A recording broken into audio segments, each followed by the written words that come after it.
دو کنارے ڈرامہ کی next episode تو بہت ہی دھماکے دار ہونے والی ہے۔ درے شہوار تو خود سے ہی ایزیوم کر چکی ہے کہ دعا کے ساتھ وہی مسئلہ ہے جو ولید کے ساتھ تھا، تو وہ سوچتی ہے کہ سنہری موقع ہے ولید کو ایموشنلی بلیک میل کر کے اس کا گھر اپنے نام لگوانے کا۔ تبھی ولید سے کہتی ہے کہ شوہر تو میں نے ایسا مریض برداشت کر لیا، اگر یہ مسئلہ آپ کی وجہ سے میری بیٹی میں بھی آیا ہے تو یاد رکھیے گا کہ میں آپ کو کبھی معاف نہیں کروں گی۔ بھلا دو مریض میں کیسے سنبھالوں گی ساری زندگی؟ اور پھر اگر کل کو آپ مر گئے اور پھر دعا بھی مر گئی تو میرا کیا بنے گا؟ میں تو اس پوری دنیا میں تنہا رہ جاؤں گی، اور پھر آپ کے سوتیلے بہن بھائی تو مجھے گھر سے نکالنے میں 1 منٹ کی بھی دیر نہیں کریں گے۔ اسی لیے تو میں کہتی تھی کہ آپ یہ گھر میرے نام لگوا دیں، تاکہ کل کو اگر آپ مر بھی جاتے ہیں تو کم سے کم آپ کے بہن بھائی مجھے گھر سے تو نہ نکالیں اور در بدر کی ٹھوکریں تو نہ کھانی پڑیں۔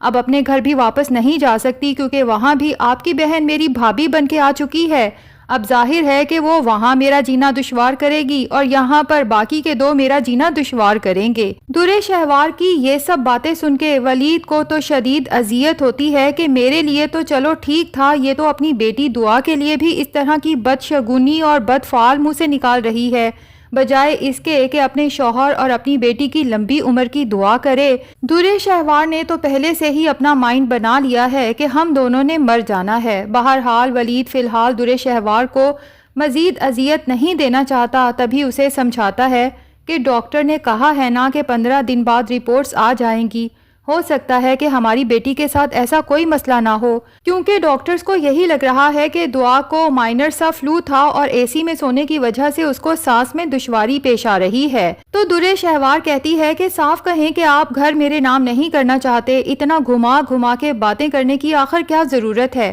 15 دن کے بعد رپورٹ آئے گی تو دودھ کا دودھ اور پانی کا پانی ہو جائے گا۔ اور ایک بات کان کھول کے سن لیں، اگر رپورٹ میں یہ آیا کہ دعا کو بھی وہی مسئلہ ہے جو آپ کے ساتھ ہے تو پھر میں کچھ نہیں سنوں گی، آپ کو گھر میرے نام کرنا ہی پڑے گا۔ اور پھر درے شہوار کو یاد آتا ہے کہ تیمور نے آئمہ کو منہ دکھائی میں جو رنگ دینی تھی وہ تو ابھی تک میرے پرس میں ہے، اگر میں اسے گھر لے جاتی ہوں تو ہو سکتا ہے کبھی نہ کبھی کسی کے سامنے آ جائے اور میری چوری پکڑی جائے۔ رنگ تو ویسے خوبصورت ہے لیکن میں کوئی رسک لینا نہیں چاہتی۔ تبھی درے شہوار ہاسپٹل کی ڈسٹ بن میں ہی وہ رنگ پھینک دیتی ہے اور دل ہی دل میں بہت خوش ہوتی ہے کہ آئمہ کی بارات اور رخصتی تو میں اچھی طرح سے تباہ کر ہی چکی ہوں، اب آگے دیکھو آئمہ بی بی کہ تمہاری زندگی کس طرح سے تباہ و برباد کرتی ہوں۔ بہرحال فی الحال دعا کو ہاسپٹل سے ڈسچارج کر دیا جاتا ہے اور گھر جا کے درے شہوار کو انتہائی بوریت ہوتی ہے تو اس کے دماغ میں ایک دم سے خیال آتا ہے کہ ولید نے وعدہ کیا تھا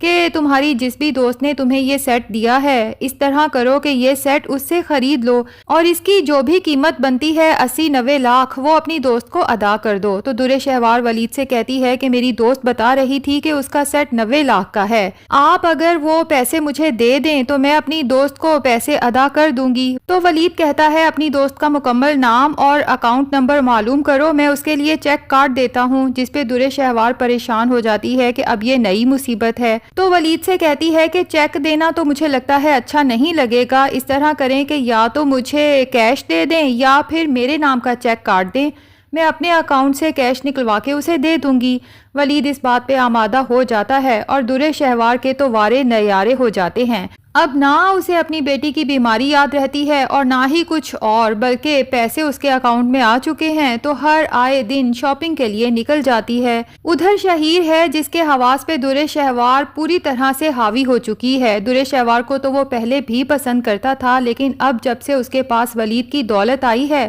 تو اس کی پرسنالٹی مزید گروم ہو چکی ہے اور شہیر اسے اپنے دل اور دماغ سے اتار نہیں پا رہا۔ اور اتفاق سے شہیر کو ایک شاپنگ مال میں درے شہوار شاپنگ کرتے نظر بھی آ جاتی ہے تو فوراً اس سے بات کرنے کے لیے آگے بڑھتا ہے اور کہتا ہے کہ انسان کو اتنا بھی بے مروت نہیں ہونا چاہیے، بھائی میں نے تمہیں اتنا پیارا گفٹ دیا، تم اس کے بدلے میں میرے ساتھ بیٹھ کے 1 کپ چائے تو پی ہی سکتی ہو نا۔ جبکہ درے شہوار شہیر سے کہتی ہے کہ بار بار میرے راستے میں آنے کی ضرورت نہیں ہے، اب ہم دونوں کی شادی ہو چکی ہے، بہتر یہی ہے کہ ہم اپنا ماضی بھول جائیں، جس پہ شہیر کہتا ہے کہ درے شہوار میں تو تمہیں اپنے دل سے نہیں نکال پا رہا اور یقین کرو کہ اب میں اس قابل ہو چکا ہوں کہ اپنی ماں اور بہن کے خلاف جا کے تمہیں اپنا سکتا ہوں اور تمہارے دل کی تمام خواہشات پوری کر سکتا ہوں۔ تو درِ شہوار بڑی ادا سے شہیر سے کہتی ہے کہ اس میں کون سی بڑی بات ہے، میرے منہ سے نکلی ہر بات تو میرا شوہر ولید بھی پوری کرتا ہے۔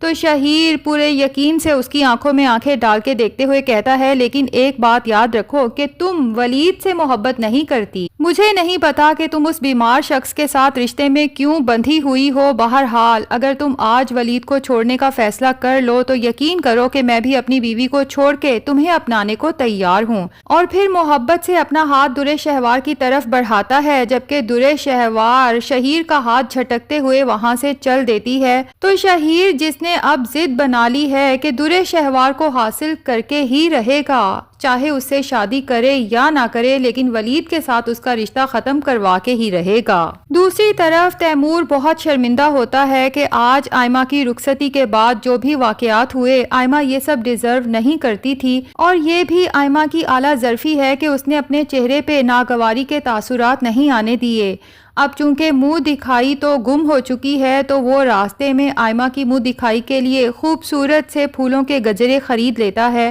اور جب گھر جاتا ہے تو آئمہ سے سوری کرتا ہے کہ میں نے تو تمہارے لیے منہ دکھائی میں دینے کو ایک ڈائمنڈ رنگ خریدی تھی، امی کو سنبھال کے رکھنے کے لیے دی تھی، لیکن پتہ نہیں کیسے امی کے الماری سے وہ رنگ گر گئی یا چوری ہو گئی۔ بہرحال منہ دکھائی میں تمہارے لیے یہ ادنا سا تحفہ لایا ہوں، لیکن تم سے وعدہ کرتا ہوں کہ اتنی محنت کروں گا اور ایک دن اتنا کامیاب ہو جاؤں گا کہ تمہارے منہ سے نکلی ہر فرمائش، ہر بات کہنے سے پہلے ہی پوری کر سکوں۔ جس پہ آئمہ کہتی ہے کہ تیمور آپ مجھے بہت غلط سمجھے ہیں، مجھے تو ان چیزوں کی خواہش ہی نہیں، میری تو جب سے آنکھ کھلی ہے ہر چیز دیکھی ہے، اللہ کا شکر ہے، مجھے آپ کی شکل میں ایک محبت کرنے والا مخلص جیون ساتھی مل گیا، اور آپ کے پیرنٹس کی شکل میں سمجھو مجھے بھی ماں باپ مل گئے۔ میرے خیال سے یہ دنیا کی سب سے بڑی نعمت ہے جو بہت کم لوگوں کے پاس ہوتی ہے، اور میں اس سب کو پا کے ہی بہت خوش ہوں اور اپنے آپ کو دنیا کی خوش قسمت ترین لڑکی سمجھتی ہوں۔ تیمور تو آئمہ سے بہت متاثر ہوتا ہے،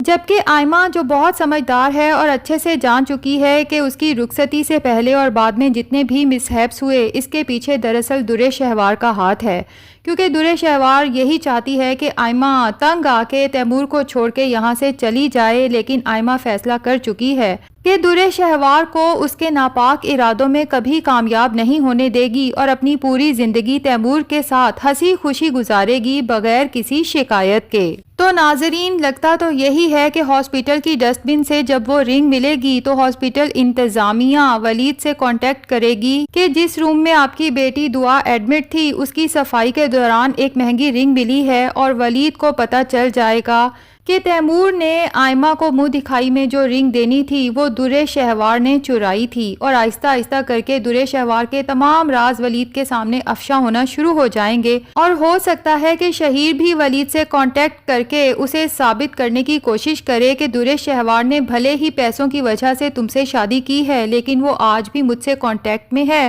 اور مجھ سے محبت کرتی ہے اور تم سے طلاق لے کے میری زندگی میں واپس آنا چاہتی ہے۔ ثبوت کے طور پہ وہ ولید کو بتا ہی دے گا کہ تمہاری بہن کی شادی پہ درِ شہوار نے جو گولڈ کا سیٹ پہنا تھا وہ دراصل میں نے ہی گفٹ کیا تھا۔ اگر درِ شہوار کو مجھ سے پیار نہ ہوتا تو کبھی وہ سیٹ زیب تن نہ کرتی اور تم سے بھی اس بات کو نہ چھپاتی۔ تو ناظرین، آپ میں سے کس کس کو انتظار ہے کہ درِ شہوار کی سچائی جلد سے جلد ولید کے سامنے آئے، اور کون کون چاہتا ہے کہ ولید درِ شہوار کو طلاق دے کے ماورا جیسی سلجھی ہوئی اور مخلص لڑکی کے ساتھ شادی کر کے ایک ہیپی میریٹل لائف گزارے؟ کمنٹ سیکشن میں اپنی رائے کا اظہار ضرور کریں۔ ویڈیو پسند آئی ہے تو لائک اور چینل کو سبسکرائب بھی ضرور کر دیں۔